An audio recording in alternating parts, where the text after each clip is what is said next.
మన్నికైన అందమైన బట్టలు నేర్చే చేనేత కార్మికుల జీవితాలు అంత అందంగా లేవు. అవి పూర్తిగా ఛిద్రమైపోయినాయి. అప్పుల బాధ తట్టుకోలేక సిరిసిల్ల చేనేత కార్మికులు ఆత్మహత్యలు చేసుకుంటే ఆ కుటుంబాలకు ఆడవాళ్లే పెద్ద దిక్కయ్యారు. ఇవాళ ఆ కుటుంబ భారాన్ని మోస్తున్నది వాళ్ళే. కుటుంబ పెద్దను కోల్పోయిన చేనేత కుటుంబాల పరిస్థితి ఎట్లా ఉంది, వారు ఎదుర్కొంటున్న సమస్యలు ఏమిటి, మొత్తంగానే వాళ్ళ జీవితం ఎట్లా ఉందో చూద్దాము సార్. ఈమె పేరు శాంతవ్వ. చిన్న వయసులోనే భర్తను కోల్పోయింది. మరమగ్గంపై పనిచేసే ఆమె భర్త 16 ఏండ్ల కిందట గుండెపోటుతో చనిపోయాడు. అనారోగ్యానికి తోడు అప్పులు పెరిగిపోయి పెళ్లైన కొన్నేళ్లకే మృతి చెందాడు.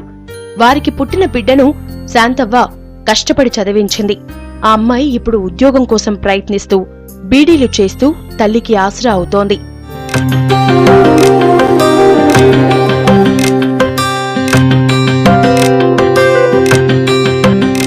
సార్, నా పేరు శాంతవ్వ. మా భర్త 3 ఏళ్ళ అప్పటి సంది చచ్చిపోయిన సంది. ఇక మాకు మస్తు కష్టం. నాకు బిడీలు రావు. ఇక కొన్ని రోజులు ఆడీడ ఆడుకొనే తిన్నాం. చదువులకు పైసలు లేవు మాకు చెప్పిద్దామంటే. ఇక కొన్ని రోజులు సార్లే చెప్పించారు నా బిడ్డకు చదువు అని. చెప్పించిన తర్వాత ఇక ఇట్లనే ఇల్లు కిరాయిలు, మాకు ఇల్లు లేదు. ఇల్లు కిరాయిలు కట్టుకుంటా పోతున్నాం. నెలకు 1000 రూపాయలు ఇల్లు కిరాయి, కరెంటు బిల్లు. ఇక పొట్టకు అక్కడ నా బిడ్డ మంచిగా చదివిందని మార్కులు వచ్చినాయని గవర్నమెంట్ సీట్ వచ్చింది కన్మార్ల. ఇక ఆడ హాస్టల్కి నెలకు 2000 పంపించాలి.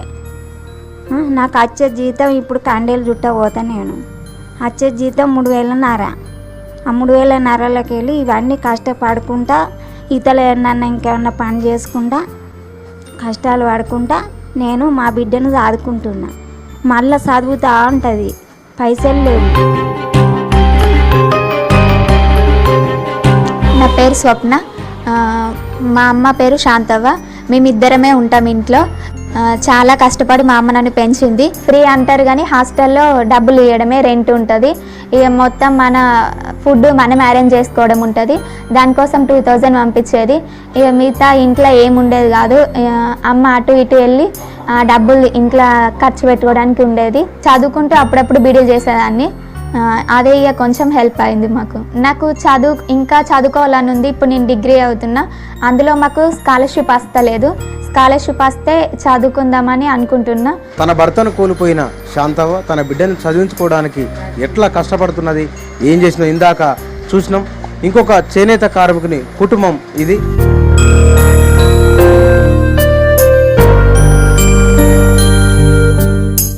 ఈమె పేరు రమ్య. భర్త సత్యనారాయణ ఈ మధ్య చనిపోయాడు. సొంతంగా మగ్గాలు పెట్టి అప్పుల పాలై ఉరివేసుకుని చనిపోయాడు. వీరికి 2 పిల్లలు. నా భర్త పానము చల్లేదు, సాయంత్రం నడుపు దంద పెట్టుకున్నాం. దంద అప్పుల బాధకు సరిగ్గా నడవలేవు, తీసేసినాము. అప్పులు ఉన్నాయి. తాగిన మత్తులో స్టవ్ అంటు పెట్టివేయండి. కొంచెం ఇల్లు అంటుకున్నది. ఇల్లు అంటుకున్న మత్తులో నేను కట్టలేని ఇబ్బంది ఉన్నది. ఈడిక బ్యాగులు ఉన్నాయి, నేను కట్టలేని పోషించలేనని ఈ అప్పుల బాధకు ఊరేసుకున్నాడు సారు. నా పేరు రాహుల్. నేను చదువుకొని పోలీస్ అవుదాం అనుకుంటున్నా. ఈమె గీత. భర్త పేరు మహేష్. 4 పిల్లలు. మరమగ్గాలపై పనిచేసి అనారోగ్యం పాలైన మహేష్ దిక్కుతోచని స్థితిలో ఇంట్లోనే ఉరేసుకుని ఆత్మహత్య చేసుకున్నాడు. 4 పిల్లల చదువులు, భవిష్యత్ ప్రశ్నార్థకంగా మారింది. గీత బీడీలు చేస్తూ పిల్లల్ని పోషిస్తున్నారు.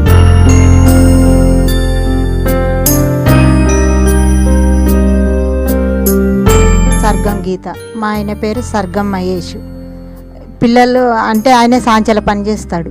సాంచల పని చేసి కళ్ళు కనబడక మోకాలు లేవకుండా అప్పులు బాగా అయినాయి సార్. అప్పులైతే ఆత్మహత్య చేసుకున్నాడు, ఊరు పెట్టుకున్నాడు. నేను బీడీలు చేసి నా పిల్లలను చదువుకుంటాను. ఉన్ననాడు తింటా, లేనాడు లేదు, ఉపాసం ఉంటాం. 1000 బీడీ చేస్తే 150 రూపాయలు వస్తాయి సార్ నాకు.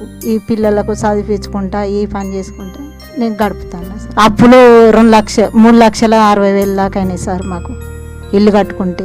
మళ్ళీ ఆయనకు శాత కాలేదు, కళ్ళు కనబడకపోతే దాఖలకు 2-3 సార్లు తీసుకుపోయినా కానీ ఈయనకు ఇక ఆపరేషన్ చేయాలి అది ఇది అని అంటే నాతో వెళ్ళలేదని నేను సప్లై కూకున్నా సార్. 3-4 నెలలు సాయంత్రం పని బంద్ ఉన్నది. అది అట్లా సుత ఇబ్బంది అయింది మాకు పొట్టకెళ్ళక. మా నాన్న సంవత్సరం క్రితం చనిపోయినాడు. ఊరేసుకొని చనిపోయినాడు. మేము అప్పుడు మాకు తెలియదు మా నాన్న ఎట్లా చనిపోయిండు సుత తెలియదు. మేము ఇంటికాడ సుత లేము, మా నాన్నమ్మ వాళ్ళ ఇంటికి వచ్చి చనిపోయిండు.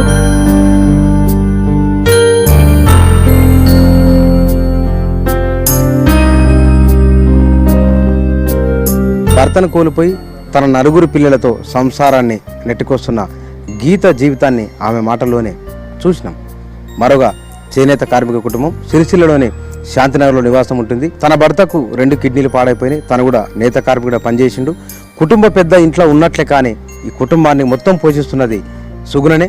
ఆమె ఏమంటుంది, ఆమె ఆవేదన ఏమిటి, ఆమె ఏం చెప్పదలుచుకున్నది, ఆమె జీవితం ఎట్లుందో ఓసారి చూద్దాం.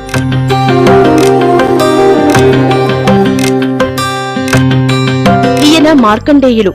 నేత నుంచి డయింగ్ వరకు అన్ని చేసేవాడు. మార్కండేయులకు 2 కిడ్నీలు పాడయ్యాయి. దీంతో పని చేయలేని పరిస్థితి. రాత్రులు దీనిపై చేస్తేనే అందుకే వేటి పడినాయి, కిడ్నీలు ఖరాబ్ అయినాయి. ఏ నెల అవుతుంది అటుకనే ఉన్నాను. ఇక నా పిల్ల పరిస్థితి ఇట్లున్నది. 4 బిడ్డలు పెళ్లిడికొచ్చారు. ఆయన భార్య సుగుణ బీడీలు చేస్తూ కుటుంబాన్ని పోషిస్తున్నారు. పిల్లల పెళ్లిళ్లు, చదువులే వారి ముందున్న సవాలు. శాంతినగర్ సిరిసిల్ల మా గాలి సుగుణ 4 ఆడపిల్లలు. బీడీలు చేయాలి, పోషించాలి, వాళ్ళను చదువులకు సుధ పెట్టాలి. మా ఆయన మంచిగా లేడు, కిడ్నీలు డామేజ్ అయినాయి. మస్తు ఖర్చు పెట్టిన, నా దగ్గర ఏం లేవు. పిల్లలు పెళ్ళిళ్ళకు ఉన్నారు, బీడీలు చేసుకుంటూ పోషించుతున్నా. పిల్లలు చదువుతుండ్రు 2. 4 బిడ్డలు పెళ్ళిళ్ళకే ఉన్నారు. మా ఆయన మొత్తం చేయలేని పరిస్థితిలో ఉన్నాడు. సాంచలు నడిపిండి ఇవాళ దాకా. ఇప్పుడు నడుపుదామంటే నడపడానికి సుధా ఆయనకు చెయ్యరాదు. నాకు బాగా తిప్పలు ఉన్నది. బీడీలు చేద్దామంటే సుధా నాకు సాధన అయితే లేదు. పిల్లలు చదువుకుంటుండ్రు. మనిషికి 20-25 ఏళ్ళది అనుకున్నారు. నాకు చెయ్యలేని పరిస్థితిలో నా పిల్లలని ఇంట్లోనే ఉంచుతున్నా. నేను బయట కోరిన పిల్లలు ఎక్కడికి ఏం జరిగినా కానీ ఎవరింటికి కోరసారు. నా పరిస్థితి మీరు తప్పకుండా చూడండి. పెళ్ళిళ్ళు అవుతున్నాయి అందరి. నేను ఏడుస్తా తెల్లందాక పొద్దుందాక నా పిల్లలను చూసుకుంటా. ఇంట్లో పరిస్థితి బాగాలేదు. నాన్న ఇంకెవరికి మ్యారేజ్ చేయలేదు. ప్రజెంట్ బాగాలేదు మా ఇంట్లో. నాకు హెల్త్ బాగాలేదు. నాకు థైరాయిడ్ ప్రాబ్లం. ఇప్పుడు మెడిసిన్ యూజ్ చేస్తుంటా రెగ్యులర్గా. చదువుకుందామన్న మనీ లేదు. ఇంట్లోనే బిడ్డలు చేస్తుంటా. నేను చదువు ఆపేసినా కానీ మా చెల్లెలకన్నా చదివించాలి, వాళ్ళని కొంచెం మంచి పొజిషన్లో ఉండాలని నా కోరిక. అందుకనే బిడ్డలు చేస్తూ అయినా మా చెల్లెలను చదివించుకుంటున్నాం. ఒక చెల్లెకి కూడా 10th వరకు స్టాప్ చేసేసింది, మనీ లేక, చదువుకోలేక. 2 చెల్లెలు అయితే ప్రజెంట్ చదువుకుంటున్నారు. వాళ్ళు సిరిసిల్ల చేనేత కుటుంబాలకు సంబంధించిన 4 కుటుంబాల పరిస్థితి ఎట్లా ఉందో మనం చూసినాం. ప్రస్తుతం మనం ఉన్నది కొండా శాంతిప్రియ, వీళ్ళ నాన్న పేరు కొండా కిష్టయ్య. వీరి కుటుంబం మొత్తం అప్పులబా తట్టుకోలేక ఆత్మహత్య చేసుకున్నది. ఆ ఇంట్లో మిగిలింది ఒకే ఒక పాప. ఆ పాప నివసిస్తున్న ఇల్లు కూడా ఇది తడకల గుడిసె. ఇది ఈ ఊరిలో ఈ అమ్మాయి ఒక చిన్న గుడిసె వేసుకొని వాళ్ళ అమ్మమ్మతో నివసిస్తున్నది. ఈ అమ్మాయి పరిస్థితి ఎట్లా ఉంది అన్నది ఆమెను అడిగి తెలుసుకున్నాం. నేత కార్మికుల దుస్థితికి అద్దం పడుతోంది కొండా శాంతిప్రియ జీవితం. తల్లి అనారోగ్యంతో చనిపోయింది. ఆర్థిక ఇబ్బందులతో 16 ఏళ్ల కింద ఆమె తండ్రి కిష్టయ్య కుటుంబం మొత్తానికి పురుగుల మందు తాగించాడు.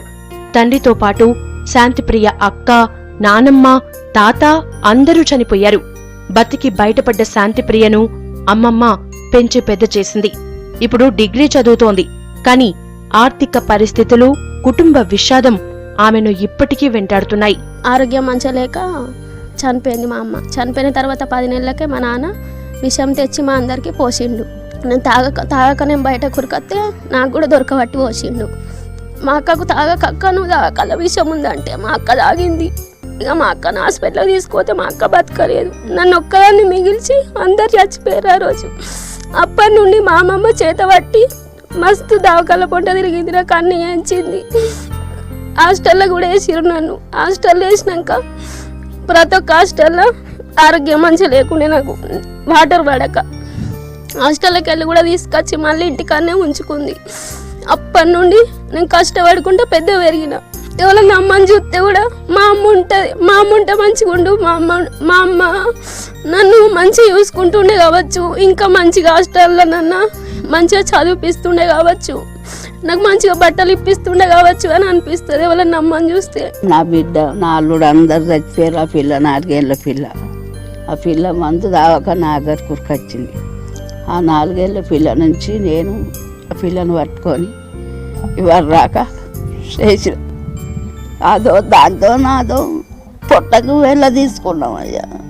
ఇంతేదో చదివిస్తే ఏదన్నా ఇంత చదువు వచ్చి ఇంత నౌకరు వస్తే అంతే సారు. నా పేరు లలిత. అప్పుల బాధకు జరిగిపోయిండు.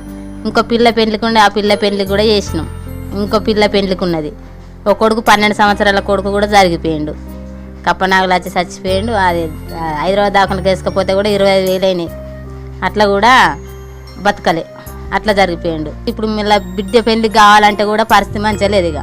ఇక ఇల్లు అమ్మే చేస్తామో ఎట్లా చేస్తామో ఇక అది అర్థమైతలేదు. వాళ్ళు కూడా జరగా గొడవ పెట్టుకుంటారు. భర్తలను కోల్పోయిన చేనేత కుటుంబాల మహిళలు ఎదుర్కొంటున్న సమస్యలు ఏమిటో, వాళ్ళ జీవితం ఏంటో చూసినాం. ఇక్కడ ఒక సిరిసిల్లలో ఉన్న ఒక మగ్గాల కేంద్రం సాంచలు నడుస్తున్నాయి. ఇక్కడ కొంతమంది కార్మికులు, వీటిపైన పనిచేస్తున్న కార్మికులు కొంతమంది ఉన్నారు. వారితో మాట్లాడదాం.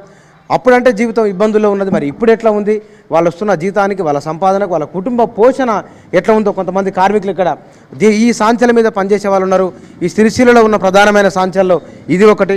ఇక్కడ కార్మికుడు కానీ ఏం పేరు నీ పేరు? బాసుపతి రాజమౌళి. రాజమౌళినా?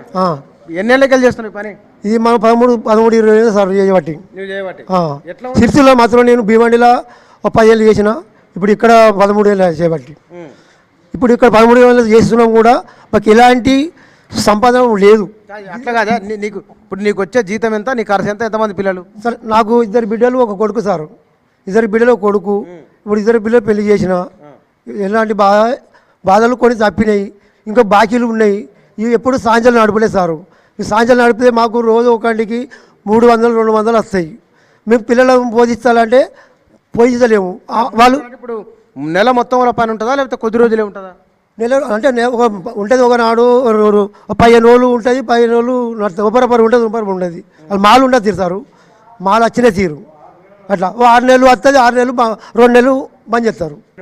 పని ఉంటే మంచిగా చేయగలుగుతారు, బతకగలుగుతారు. పని లేకుంటే ఎవరు చేయలేరు సార్. ఇది విశేషం. సిరిసిల్ల లోపల పని ఉంటేనే ఇక్కడ మనం సిరిసిల్ల నడుస్తుంది. మీ సొంత ఊరేదే? మా సొంత ఊరు మా మొయిలిపాలెము. మనం పుట్టింది సోలాపూర్లో, పెరిగింది సిరిసిల్ల. ఇంకా కొంతమంది ఇక్కడ వీళ్ళతో కూడా మనం మాట్లాడదాం. సాంచల మెకానిక్ ఉన్నట్టు. ఏం పేరు నీ పేరు? నా పేరు శ్రీనివాస్. శ్రీనివాస్ అంటే మెకానిక్ ఇదే పని అనేది? ఇదే పని. ఎంత నెలకు ఎంత సంపాదిస్తావు? 5,000-6,000 సంపాదిస్తా. ఎంతమంది పిల్లలు? 2. 2 పిల్లలా? చదివిస్తున్నావా? చదివిస్తున్నా. ఏం చదువుతున్నారు? ఇంగ్లీష్ మీడియం చదువుతారు. కెమెరా దిగు రాదు, మొత్తం దాని దిక్కే చూస్తున్నావు. ఇంగ్లీష్ మీడియం చదువుతారు. ఇంగ్లీష్ మీడియం చదివిస్తున్నా. మీ ఆమె కూడా నేత పనేనా, ఇట్లనే ఉంటుందా? మిషన్ కుడుతుంది. మిషన్ కుడుతుందా? చాలా మంది సిరిసిల్లలో ఉన్న కార్మికులు ఆత్మహత్య చేసుకున్నారు కదా, అంటే వాళ్ళకు సంసారాలు వెళ్ళకనా లేకపోతే ఇంకేమైనా కారణాలు ఉన్నాయనుకుంటున్నావా? పని లేక వెళ్ళక కారణం వల్ల, దానివల్ల చనిపోతున్నారు. చాలా మంది చదువు రాకున్నా సరే టీవీ మెకానిక్, ఫ్రిడ్జ్ మెకానిక్ నేర్చుకుంటే నెలకు 40,000-50,000 సంపాదిస్తారు. ప్లంబింగ్ వర్క్ దాంట్లో పనిచేసి సంపాదిస్తారు. అవి నేర్చుకోవచ్చు కదా, దీనికి ఎందుకు వచ్చినావు? నాకు వేరే పని చేయరాదు, నాకు చేతులు చేగ అవుతాయి. చేతులు వణుకుతాయి, ఇట్లా చేగ అవుతాయి. అంటే వంశపరంగా వచ్చింది. అయ్యో ఏం పని చేయరాదు నాకు. మరి దీంట్లో ఇది కూడా మిషన్లే కదా? ఇది ఇట్లా వేస్తాను, ఇట్లా ఇక ఎవరు లేకుంటే టెన్షన్ లేకుంటే వేస్తా. ఏమన్నా ఇట్లా 10 మంది వరకు షేక్ అయితే ఇట్లా. ఇది చేనేత, చేయితో వేసే నేతకు సంబంధించిన కార్మికులు ఇక్కడ ఇది కూడా సిరిసిల్లలో ఉంది. సిరిసిల్లలో ఉన్న దాంట్లో ఎక్కువ మంది దీంట్లో ఉన్న ఇప్పుడున్న కార్ఖానాలు చాలామంది ముసలి వాళ్ళు ఎక్కువ మంది ఉన్నారు. వయస్సులో ఉన్న వాళ్ళు ఎవరు కూడా లేరు ఇక్కడ. అంటే వయసులో ఉన్న వాళ్ళకి పని రాదా, లేకపోతే కనుక ఈ పని చేయడం వల్ల అనారోగ్యమైన వాళ్ళు రావడం లేదా? నిజంగానే మొత్తంగానే ఈ సిరిసిల్లలో ఉన్న చేనేత కార్మికులు ఆత్మహత్య చేసుకోవడానికి, చాలా కుటుంబాలు బజారున పడడానికి కారణం ఏందో ఇక్కడ వీళ్ళు నేతనేస్తున్న వాళ్ళు కొంతమంది, వాళ్ళతో మనం మాట్లాడదాం. ఏం పేరు నీ పేరు? నా పేరు ఆనందం. ఆనందం అన్న. ఎన్నేళ్ళకి వేస్తున్నావు ఈ పని నువ్వు? ఇప్పుడు సంవత్సరం అవుతుంది ఇక్కడ. ఇప్పుడు ఈ దీంట్లో చేస్తున్న దాంట్లో చాలా మంది ముసలోళ్ళే ఉన్నారు. చోరలు వస్తలేరా? వాళ్ళు ఈ పని చేయలేరు. ఇప్పుడు మేము మా వెనకడ మనుషులం అయితేనే ఈ పని నేసినాం. ఇప్పుడు వాళ్ళు ఈ పని వరుస లేదు. వాళ్ళు ఏమైనా బీబుల్ని ఇప్పుడు సాధ్యం నడుపుడు ఆ పవర్లో పని చేస్తారు, వాళ్ళు చేస్తారు. ఇప్పుడు వాళ్ళు ఈ పని చేయరు. ఇప్పుడు నీకు రోజుకి దీంట్లో నీకు రోజు ఎంత వస్తుంది కూలి? నాకా ఇప్పుడు 5 మీటర్లు అయితే 100 రూపాయలు పని అవుతుంది. రోజు ఎన్ని మీటర్లు?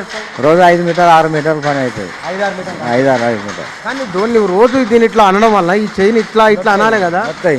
నొత్తాయి చేతులు నొత్తాయి, ఛాతీ నొత్తుంది, దెబ్బ తింటుంది. కానీ మీ దాంట్లో చాలామంది ఇక్కడ సిరిసిల్లనే వందల మంది చచ్చిపోయారు కదా ఆత్మహత్య చేసుకునేది ఎందుకే?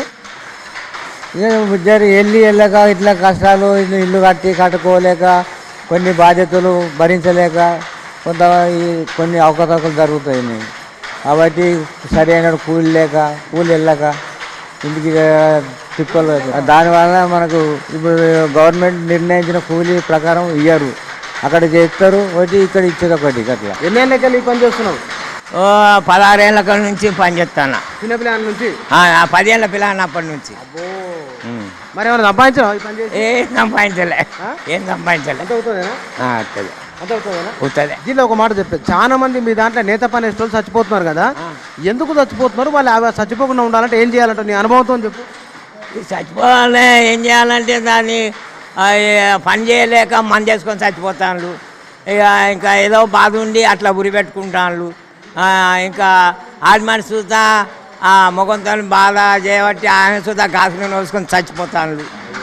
ఇట్లా ఉన్నది రాజీవ్ నగర్లో, ఇట్లా ఉన్నది. నా పేరు మార్కండే సార్. నేను రోజు 5-6 మీటర్లు వేస్తా. పొట్టకు సరిపోదులే సార్.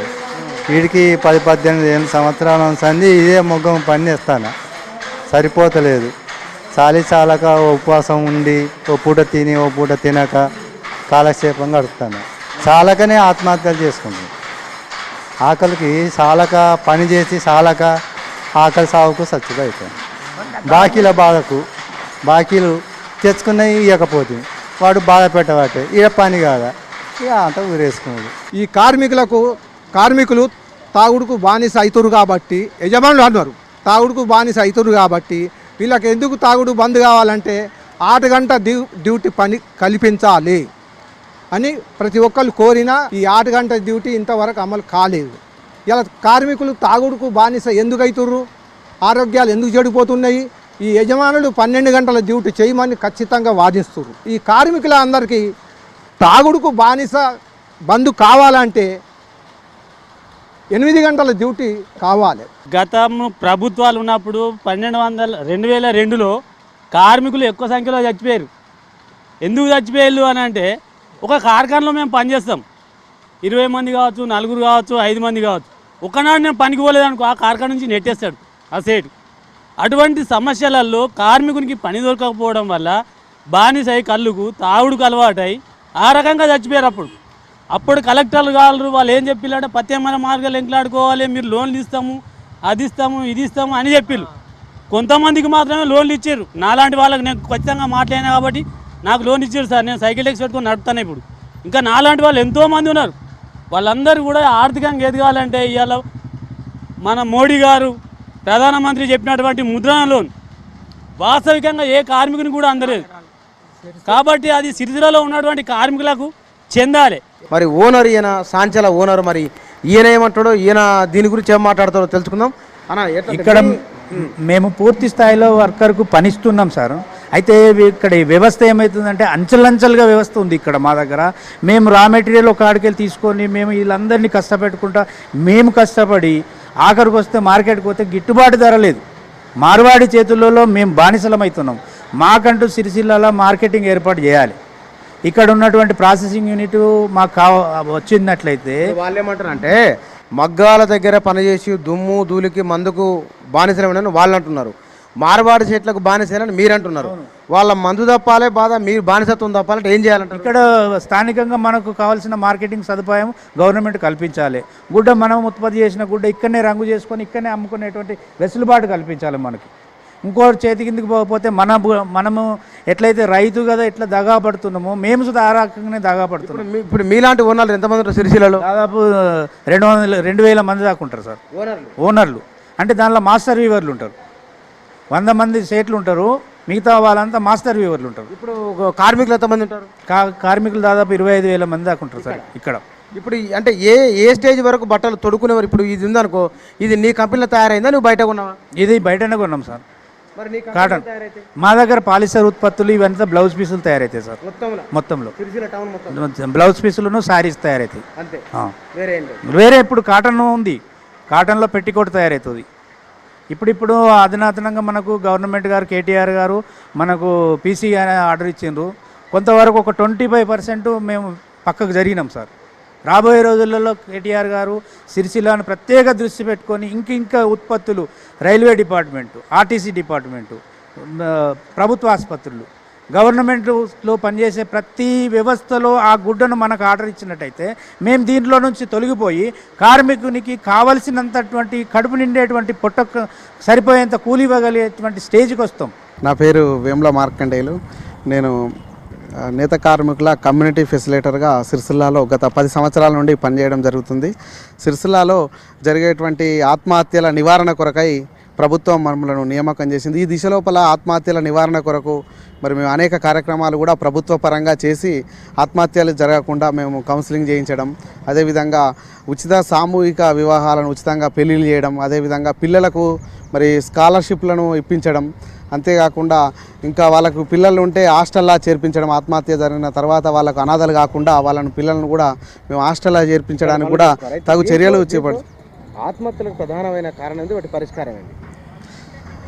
ముఖ్యంగా ఏంటంటే వస్త్ర పరిశ్రమ లోపల కార్మికులు 24 గంటల రాత్రిపాయలు దీనిపాయలు కార్మికులు చేయడం జరుగుతుంది. దీంతో 12 గంటలు అనేటి కార్మికులు మరి నిలబడడం వల్ల వాళ్ళకు అనారోగ్యం ఎక్కువ వస్తుంది.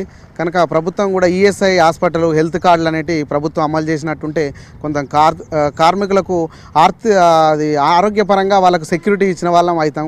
కనుక ప్రభుత్వం ఇలాంటి చర్యలు చేపట్టాలని మేము కోరుకుంటున్నాం. అంతేకాకుండా కార్మికులు 8 గంటలు అనే పని విధాన్ని అమలు చేసినట్టుంటే ఆత్మహత్యలు అనేటివి తగ్గుతాయని మేము భావిస్తున్నాము. రెండవది ఏంటంటే వాళ్ళకు తగినటువంటి వేతనాలు రాక కూడా కార్మికులు వాళ్ళు ఎంత కష్టపడుతారో అంత తగినంత వేతనాలు రావడం లేదు. యజమానులు అనేటోళ్ళు కూలీ ఒప్పందాలు జరుగుతున్నాయి కానీ ఒప్పంద ప్రకారం కార్మికులకు ఇవ్వడం లేదు. వాళ్ళు ఇంట్లో ఫీజులు చెల్లించుకోలేక, కుటుంబం గడవలేక, అప్పులై ఆర్థిక ఇబ్బందులతో మరి వాళ్ళు జీవన పోరాటం చేసి మరి బలవన్ మరణం చెందుతారు. నా పేరు పున్నం చందర్, నేను సైకాలజిస్ట్ను. కార్మికుల యొక్క ఆత్మహత్యల నేపథ్యం లోపల సిరిసిల్ల లోపల 2008 సంవత్సరం అక్టోబర్ 10వ తేదీన ఒక ప్రత్యేకమైనటువంటి ఇనిషియేషన్ తోటి రాష్ట్ర ప్రభుత్వం చేనేత జౌలి శాఖ వారి ఆధ్వర్యం లోపల మైండ్ కేర్ అండ్ కౌన్సిలింగ్ సెంటర్ని ఏర్పాటు చేయడం జరిగింది. అంటే సిరిసిల్ల లోపల పౌరులు మరియు నేత కార్మికులను ఆత్మహత్యలను దృష్టిలో పెట్టుకొని మద్యపాన వ్యసన విముక్తి కేంద్రంగా మరియు మానసిక సమస్యలను ఎప్పటికప్పుడు పరిష్కరించాలనేటువంటి ఉద్దేశంతో ఈ కేంద్రంను ఏర్పాటు చేశారు.